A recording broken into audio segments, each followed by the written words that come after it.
से कहना धन्यकार जी। आज फैज़लका में ये सत्संग रूप इतना सुंदर और सभी दूर दूर से पहुँचे और कैसे एक मन का भाव ये नाता निराकार परमात्मा के साथ एक में खो के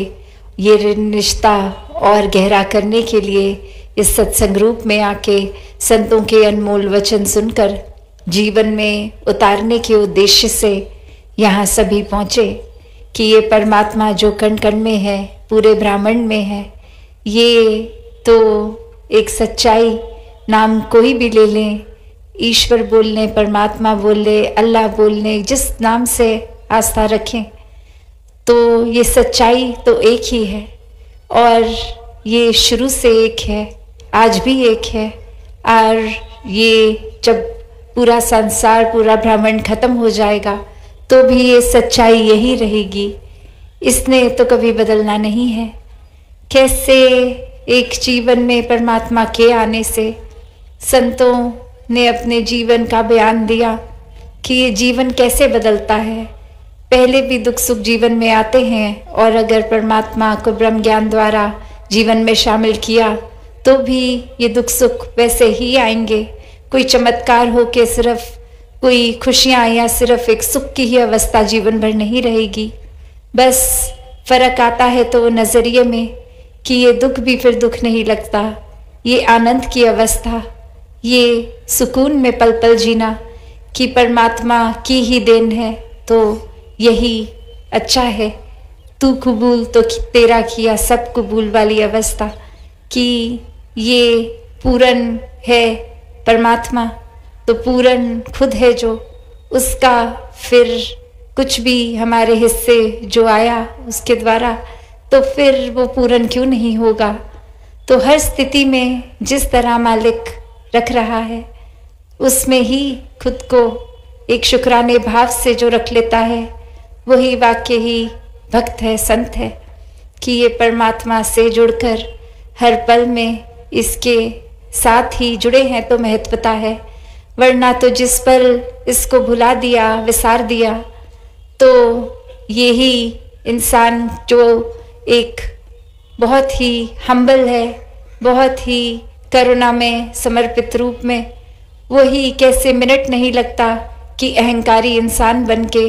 दूसरों को नीची दृष्टि से और खुद को ऊंचा देखने लग जाए। तो बात वही कि ये जब परमात्मा एक है तो इसकी रचना भी इसी की तरह पूर्ण और हर एक का चाहे स्वभाव अलग, चाहे हम वो कुदरत में भी देखें कि जो पेड़ का स्वभाव है छाया देना, फल देना, ऑक्सीजन देना, वो नदी का तो स्वभाव नहीं है। नदी का तो काम बहते जाना है, एक सूरज का काम रोशनी देना है। ऐसे हर चीज़ जो भी इस परमात्मा ने बनाई है उसको अपने निर्धारित काम से जोड़ दिया। तो हम ये तो नहीं कह सकते कि एक बादल का स्वभाव आग के स्वभाव से तो बहुत अलग है। उसी तरह अगर इंसान भी हैं तो किसी का स्वभाव अलग हो सकता है, किसी का अलग। हर कोई हमारे हिसाब से अपने जीवन को तो नहीं चला सकता। तो हर एक की ये जो अलग यूनिकनेस है उसको अक्सर इंसान भेदभाव के रूप में देख लेता है और नफरत के कारण बना लेता है कि ये इंसान ये करता है तो मुझे ये चीज़ तो पसंद नहीं है, तो इस इंसान के प्रति भाव मेरे एक नफरत, चलो अगर भारी शब्द भी है, एक ज़्यादा गहरा शब्द है, तो अक्सर वो नापसंदी शब्द को भी अगर ले लें कि ये इंसान थोड़ा समझ नहीं आता, ये इंसान थोड़ा अजीब लगता है, ये इंसान थोड़ा पसंद कम है, तो भी भाव वही कि कैसे एक परमात्मा की ही रचना है, वो अपने स्वभाव अगर अलग रखते हैं तो ये कोई बुरी बात भी नहीं कि हर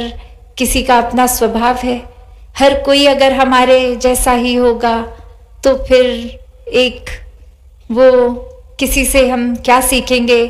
या अपने जीवन में अगर हम सब एक दूसरे की कार्बन कॉपी ही बन जाएं तो बात वही कि परमात्मा ने जहाँ हर एक में एक अलग यूनिकनेस दी है, एक अच्छाइयाँ भिन्न भिन्न दी हैं, टैलेंट्स अलग अलग दिए हैं, तो वही बात कि जैसे एक की खूबी कुछ है तो दूसरे की कुछ, हर एक में हर खूबी नहीं, तो उसी तरह हर एक में सारे नुक्स भी नहीं हैं। तो ये नज़रिया हमारा क्या है, हमने क्या चुनना है। हमारे आगे तो ये पूरा ब्रह्मांड है कि इसमें से अच्छाइयाँ चुन लें। एक सिखलाइयाँ जो इस परमात्मा ने चाहूँ और रखी हैं, वो हम क्या चुनते हैं। और सिर्फ एक हमारी नज़र क्या पकड़ रही है, क्योंकि जहाँ अच्छाई है और बुराई है तो हमारी नज़र वो इंसान के किरदार की बुराइयां कमियों को ही देख रही है, या उस इंसान के अंदर क्या अच्छा है उसको देख रही है, या फिर एक इंसान को हमने यूं ही मान लिया है कि ये तो बुरा है, इसके सारे काम ही बुरे होंगे। नहीं, वो इंसान कई मायनों में हमसे ज़्यादा खूबियाँ भी रखता है। ये नज़रिया हम अगर परमात्मा जीवन में है तो ही देख पाएंगे, वरना तो उस इंसान की लाखों खूबसूरतियों के बावजूद एक कुछ भी अच्छाई ग्रहण नहीं कर पाएंगे। तो एक जीवन में आए हैं तो सीखने के लिए आए हैं। हर पल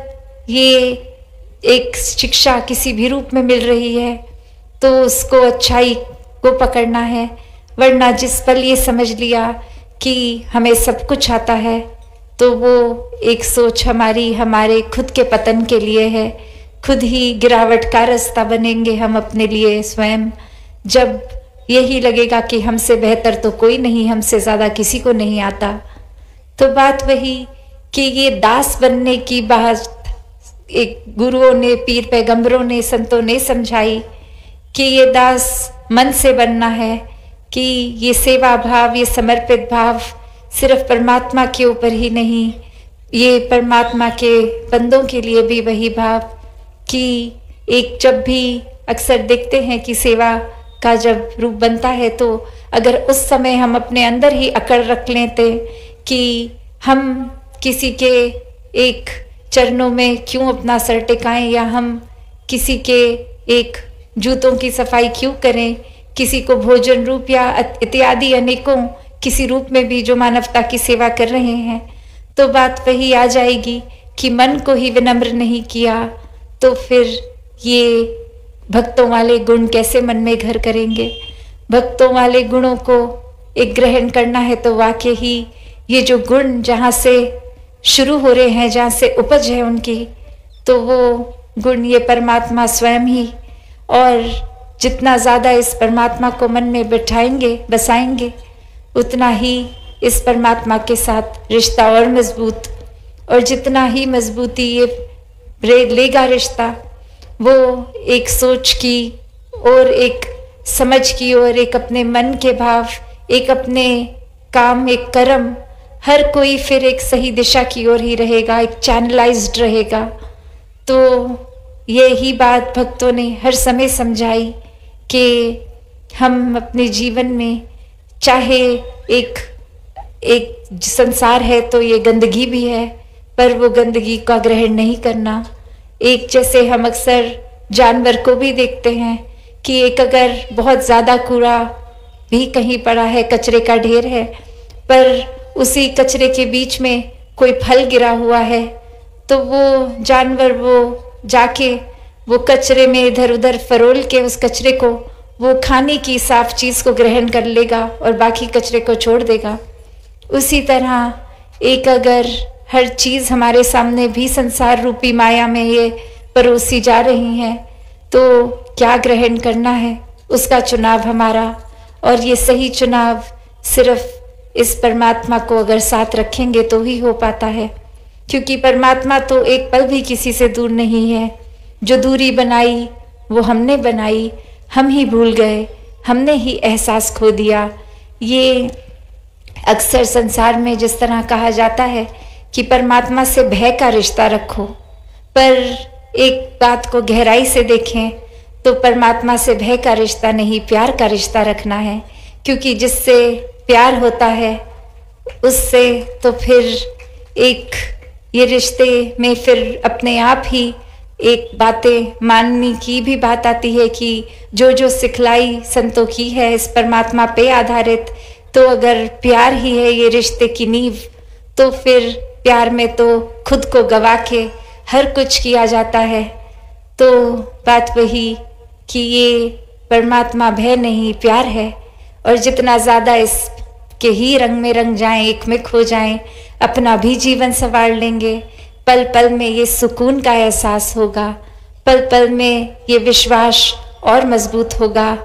पल पल में एक ये आनंद की अवस्था होगी कि फिर फर्क ही नहीं है कि ये कांटों पे लेटे हैं या फूलों पे लेटे हैं या कचरे पे लेटे हैं या बिल्कुल ही एक खुशबूदार साफ सुथरी जगह पे लेटे हैं। तो बात वही कि ये परमात्मा की देन, और वो हर एक स्थिति से भी फिर प्यार हो जाएगा कि ऐसा हुआ तो ये भी ज़रूरी होगा। ये इसके पीछे का कारण क्या है क्या नहीं, ये हमारी एक छोटी सोच, एक हमारा एक नज़रिया छोटा, दायरा छोटा, पर ये परमात्मा का तो विस्तार ऐसा कि ये तो ख़त्म ही नहीं है। तो इसके द्वारा कुछ किया तो कमियां हम ना निकालें, क्योंकि ये परमात्मा अपना काम पूरा उस तरह से हर एक के लिए कर रहा है जो सबकी बेहतरी के लिए है, वही जीवन में डाल रहा है। तो ये जो गलतियां अगर हमसे जाने अनजाने हो जाती हैं, उसमें से सिर्फ वो शिक्षा लेके आगे बढ़े, अपने मनोबल को कम ना हो करें कि ये हो गई गलती, तो ये पहले उस गलती को स्वीकार करते हुए एक आगे बढ़ने वाले भाव, क्योंकि ये बहना ही है प्यार में इस परमात्मा के, और इस परमात्मा के साथ साथ ये जो इतने सुंदर इंसानी रिश्ते भी परमात्मा ने बख्शे, उसमें भी कभी घर परिवार में नोक झोंक हो जाती है, तो वो बात को इग्नोर करना जाने, वरना तो ऐसे भी एक शायर ने कहा है कि लोग बातों को पकड़ के लोगों को गवा देते हैं, कि ये कोई बात ही ऐसी एक चुभन देने वाली किसी ने कर दी कि हमने वो बात के वजह से उस इंसान को कभी फिर से अपने दिल में जगह नहीं दी, कि वो बात शायद इतनी ज़रूरी हो गई। तो बात वही कि जब ये रिश्तों पे अहमियत रहे,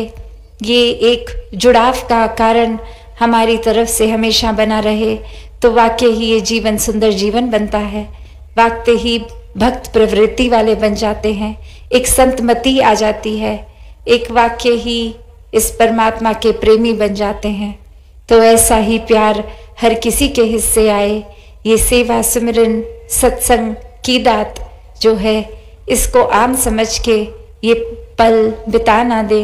एक पल में इस परमात्मा को, इस निराकार को अपने दिल में बसा के ये नाता और सफल करें और स्ट्रॉन्ग करें और मजबूत करें, और एक भक्ति भरा कामयाब जीवन जिएं। साथ संगत जी, धन निरंकार जी।